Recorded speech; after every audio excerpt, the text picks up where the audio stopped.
Oke, bismillahirrahmanirrahim. Assalamualaikum warahmatullahi wabarakatuh. Salam sejahtera untuk seluruh guru di Indonesia. Mudah-mudahan teman-teman dalam keadaan baik-baik saja, oke? Nah, jangan lupa terapkan protokol kesehatan dengan cara menerapkan 3M. Pertama, mencuci tangan dengan sabun. Kedua, menjaga jarak dari kerumunan. Dan yang ketiga, yaitu apa? Memakai masker. Ya. Jadi tolong diterapkan sehingga nanti mudah-mudahan dengan kita rutin menerapkan hal itu, insya Allah pandemi akan segera berakhir. Oke teman-teman, untuk calon guru penggerak, mudah-mudahan teman-teman dalam keadaan baik-baik saja. Untuk sekarang saya akan share dari pengalaman-pengalaman teman-teman kami yang telah mengikuti kegiatan calon guru penggerak, dan alhamdulillah beliau lulus di guru penggerak. Ini teman saya yang lulus di angkatan 3 calon guru penggerak. Ya, namanya siapa tuh Pak? Ayo Pak, diperkenalkan dulu nih.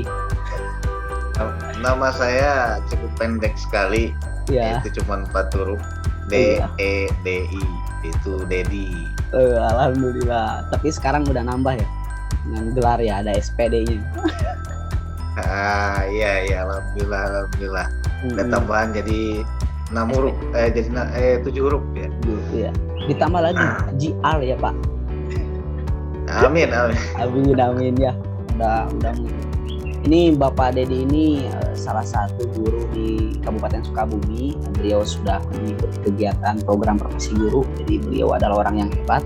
Mudah-mudahan nanti bisa sharing pengalaman kegiatan wawancara yang telah beliau lakukan. Kira-kira pertanyaan seperti apa, kita gali informasi, mudah-mudahan nanti bisa menyampaikan.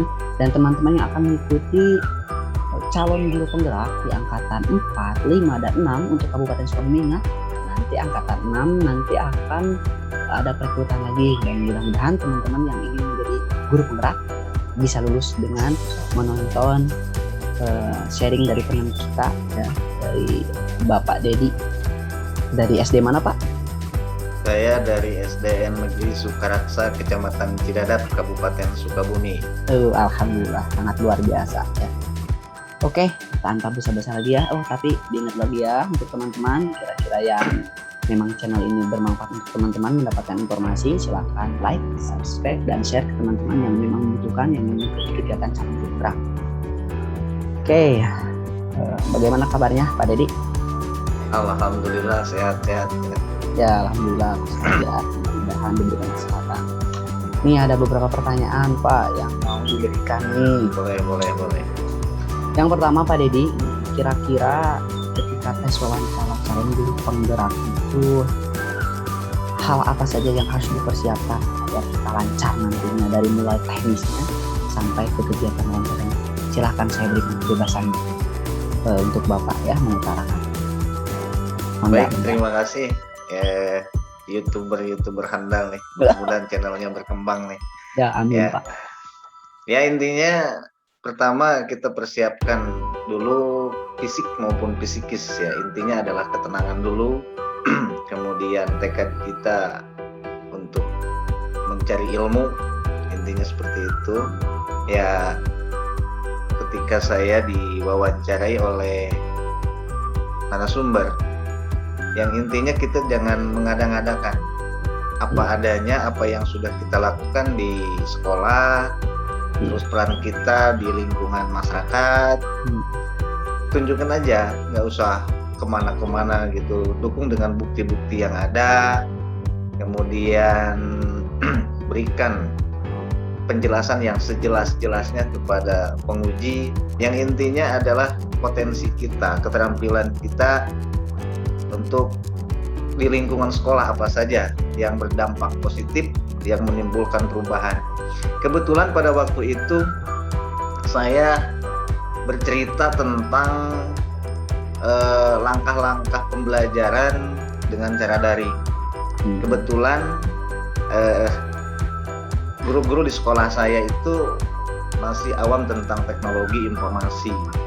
Jadi saya mulai menjelaskan kepada narasumber kegiatan saya selama daring itu, mengajarkan guru-guru bagaimana membuat pembelajaran daring, bagaimana menggunakan penilaian dengan cara daring. Nah, setelah membina guru-guru dengan aplikasi yang sudah ada di jaringan internet seperti di Google, mengajarkan guru-guru bagaimana menggunakan Google Classroom, terus lagi bagaimana menggunakan evaluasi melalui Google Form. Nah, itu saya jelaskan kepada pemateri. Nah, selanjutnya si penguji menanyakan bagaimana kegiatan itu efektif tidak terhadap peserta didik. Kuncinya kan peserta didik, gitu kan ya. Saya jelaskan untuk kelas 6, 5, dan 4 dengan metode daring itu alhamdulillah terlaksana 80%. Walaupun dengan jaringan yang lemah, sangat keterbatasan karena SD saya itu di daerah Loksok, jaringannya kurang maksimal. Nah, itu langkah-langkah apa yang Anda lakukan untuk mengatasi hal-hal jaringan? Saya jelaskan karena di setiap lokasi itu pasti ada desa. Desa itu biasanya memiliki WiFi, desa itu memiliki jaringan internet yang bagus karena buat pelaporan administrasi tentang desa. Nah, saya sarankan untuk anak-anak dibuat kelompok, didampingi dengan orang tua kalau bisa. Kalau kelas 4, 5, 6 itu bisa mandiri untuk pembelajaran kan. Nah, itu bisa masuk ikut di desa belajar dengan kami dengan sistem yang paling saya gunakan adalah WhatsApp ya. Saya kirim tugas, kemudian anak-anak mengirimkan lagi. Itu saya dikelompokkan seperti itu. Kemudian selain menjelaskan tentang hal-hal apa saja yang dilakukan selama 2 tahun kebelakang oleh si penguji, saya menjelaskan kepada mereka untuk kelas 1 dan 2 itu bagaimana, bisa tidak, bagaimana langkah-langkah untuk kelas 1, 2, dan 3, karena itu masih dalam asuhan orang tua, gitu kan ya. Nah, saya jelaskan untuk guru kelas 1 dan 2 itu disuruh untuk berkomunikasi dengan orang tuanya. Jadi si anak kelas bawah itu didampingi dengan orang tuanya, karena untuk kelas 1, 2 itu belum dikasih HP bebas oleh orang tuanya. Nah, maka saya jelaskan kepada si penguji untuk guru kelas 1, 2, dan 3 coba mendatangi orang tua di alamat masing-masing siswa itu berada. Ya, setelah itu jelaskan bagaimana sistem pembelajaran daring, karena orang tua itu paham ya kalau WhatsApp itu sudah tidak asing lagi di kalangan orang tua. Kalau menggunakan Google Classroom mungkin akan kesulitan orang tuanya juga. Jangan yang sederhana saja, yang penting anak bisa belajar, bisa terpantau oleh guru, gitu kan ya. Nah, itu saya jelaskan ke penguji. Nah, kemudian inovasi apa yang Anda lakukan selama prestasi apa yang kalian tuangkan terhadap peserta didik di sekolah? Nah, saya jelaskan, saya pernah membawa anak itu di juara 1 MIPA tingkat kecamatan, kemudian lanjut ke tingkat kabupaten. Bagaimana, apakah itu sukses atau tidak? Nah, saya jelaskan itu saya di tahun sekian lah, saya lupa, pernah sukses. Pernah gagal nggak? Pernah. Bagaimana ketika Anda mengalami kegagalan? Mengalami kegagalan membawa anak tidak juara. Ya, saya merefleksi dari diri saya sendiri, kemudian mencoba menenangkan anak, tetap walaupun misalkan tidak dapat hadiah dari panitia seleksi, dari panitia lomba, tetap saya pribadi memberikan semangat dan hadiah konkret kepada anak supaya menjaga emosional dan psikis anak supaya bisa mengobati rasa kekecewaannya. Nah, itu saya jelaskan kepada narasumber. Apa saja yang Anda tuangkan selain akademik? Saya pernah selalu membawa juara di pramuka, di ekstrakurikuler. saya mencoba merubah dulu di kecamatan saya tentang pandangan terhadap pramuka itu sangat lemah sekali. Jarang sekali di setiap camping menampilkan keterampilan-keterampilan tentang kepramukaan. Ketika itu saya mengajar di SDN Negeri Sukaraksa, kemudian saya mencoba melatih anak-anak yang tidak dicobakan di kecamatan saya, seperti lomba LKBB dengan variasi-variasinya, Simapur dan yang lainnya lah, keterampilan pramuka, sehingga ditampilkan ketika ada kreasi di ketika camping itu di lapangan. Nah itu sehingga memberikan motivasi terhadap anak-anak yang lain di SD lain, sehingga menjadi kebiarlah setiap ada kegiatan pramuka di hari ulang tahun pramuka, biasanya ada camping, itu selalu diadakan lomba. Ternyata antusiasme anak itu luar biasa. Nah ketika ada daya panas, daya saing terhadap SD itu sangat dampaknya positif, tetapi kesini menjadi baik sekali. Kenapa? Semakin anak kesini itu, jangan-jangan di anak di pembina juga ada saingan gitu kan, ada daya saing. Tapi kesini makin kesini anak bukan itu mereda, sehingga bukan prestasi yang diambil, tetapi anak ingin menunjukkan yang terbaik, bukan ingin juara. Nah itu saya semakin kesini semakin luar biasa perubahan-perubahan di ekstrakurikuler kepramukaan.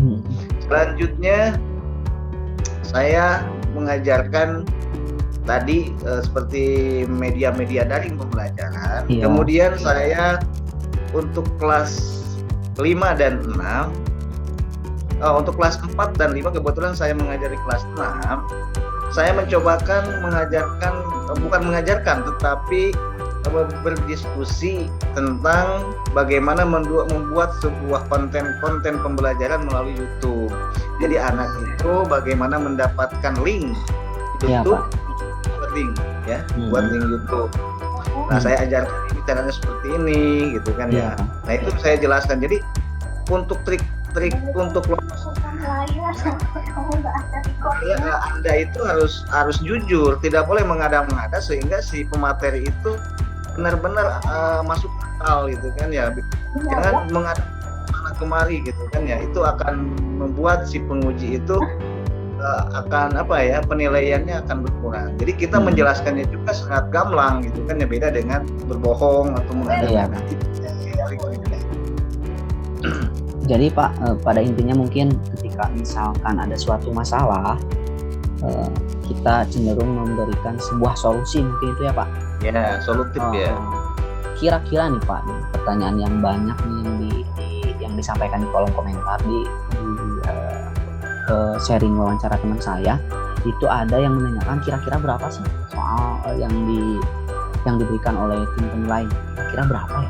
Soalnya saya dulu berapa, kalau nggak salah 7 kalau saya. Ya kalau saya itu mendapat soal cuma 3, cuman saya kembangkan. Nah itu si penguji itu menginterogasinya, mengembangkan soalnya ketika kita menjelaskan. Cuman soal intinya adalah 3 ya, yang banyak berbicara itu saya menjelaskan. Jadi si penguji itu terasa menyimak gitu kan ya. Jadi cenderung diulang ya. Tadi ya, pertanyaannya jangan berbohong lah. Kalau jangan mengada-ngada gitu kan ya. Jadi pertanyaannya cenderung diulang gitu bukan Pak? Jadi diulang. Gimana? Ya. Jadi cenderung. Enggak, cuma penekanan saja pertanyaannya. Penekanan saja. Kalau misalkan dia agak kurang jelas ya minta diperjelas oleh kita gitu.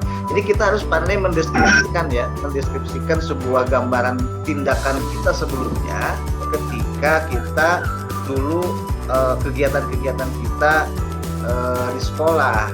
Kan harus pandai memilih kata-kata supaya menarik terhadap si penguji gitu kan ya.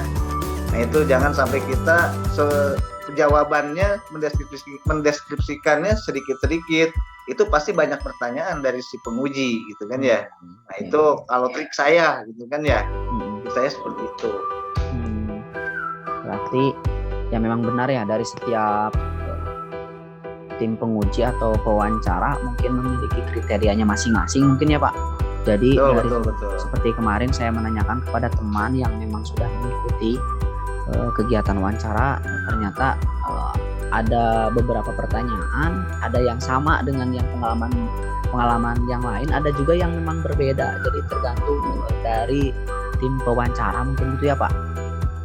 Ya betul. Kira-kira ini teknis nih Pak, masalah teknis nih, karena saya pernah mengalami nih ketika simulasi mengajar. Pas waktu saya simulasi langsung mati lampu nih. Kalau di sana mensiasati teknis masalah jaringan nih, kan tadi wawancaranya jadinya di mana? Di rumah atau di sekolah atau di mana nih? Untuk mensiasati masalah jaringan tadi belum dijelaskan. Jadinya di mana? Ya, itu masalah teknis jaringan ya. Itu kita harus mempertimbangkannya. Kalau di rumah sering mati lampu, jaringan suka nggak ada, ya kita ambil tempat yang ada stabil jaringan. Kalau saya itu di sekolah istri saya ya, kebetulan di sana pakai wifi, terus listriknya stabil, jarang mati. Kalau di sekolah saya udah nggak terbayang lah, pertimbangan saya ini bakal jadi masalah gitu kan. Biasanya kalau misalkan wawancara mati terus nanti akan mempengaruhi terhadap si penguji. Nah itu kita harus pandai-pandai lah, itu masalah teknis. Mungkin harus pintar mengkondisikan diri kita nanti kalau udah lulus kan enak gitu kan ya. Jangan sampai hal-hal teknis mempengaruhi kelulusan kita. Ya niatkan yang pertama lah, semangatnya niat cari ilmu aja gitu kan. Jangan ini mikir kesana kemari, ingin lulus tetapi Anda tidak mempertimbangkan teknis-teknis. Ya, itu kalau saya pribadi ya. Iya Pak. Terima kasih Pak atas apa yang telah dijelaskan, ini sangat lengkap sekali. Mudah-mudahan nanti teman-teman kita yang sekarang masih melaksanakan kegiatan tes wawancara untuk calon guru penggerak, kalau tidak salah untuk angkatan 4 ya, sekarang masih proses untuk seleksi wawancara. Jadi mudah-mudahan ini menjadi ada secercah harapan untuk teman-teman, dikarenakan masih sangat minim sekali untuk sumber. Kira-kira wawancara untuk calon guru penggerak itu seperti apa, kan kita sulit mencari referensi ya.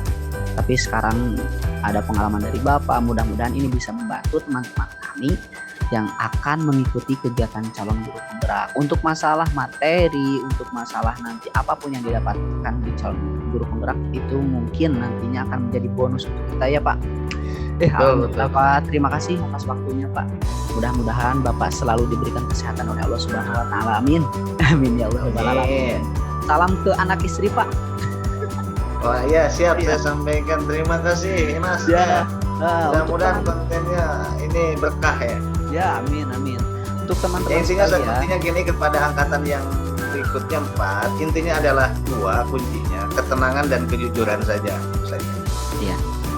Untuk teman-teman sekalian, bagi teman-teman apabila memang channel ini sangat bermanfaat untuk teman-teman, boleh nanti di like, subscribe dan share ke grup-grup, mau grup WA, grup Telegram. Mudah-mudahan ini sangat bermanfaat nanti untuk teman-teman yang akan mengikuti seleksi calon guru penggerak ya, di angkatan 4, 5, 6 atau dan seterusnya. Karena ini adalah program berjenjang, tidak hanya dilakukan pada tahun 2021, tapi ini dilakukan pada tahun sampai tahun 2024. Bayangkan berapa juta yang akan direkrut. Jadi mudah-mudahan teman-teman persiapkan dari sekarang, dari mulai tes wawancara, tes simulasi mengajar, dan apapun yang dipersiapkan seperti kegiatan TBS-nya. Karena kalau nggak salah Pak, ada TBS-nya ya Pak sebelum ke tes wawancara sama simulasi mengajar ya Pak. Iya betul. Ya itu tes dasarnya ya. Jadi kalau tadi kan ke tes wawancara ya, itu kalau di pertama ada essay, ada tes skolastik ya, itu mungkin di sana juga rekan-rekan yang angkatan berikutnya harus difokuskan lagi. Ada tes agak sedikit sulit ya, bukan sulit tapi agak sedikit perlu konsentrasi lah, intinya seperti itu. Terima kasih Pak atas waktunya. Mudah-mudahan Bapak selalu diberikan kesehatan. Makasih ya Pak. Assalamualaikum warahmatullahi wabarakatuh Pak. Waalaikumsalam.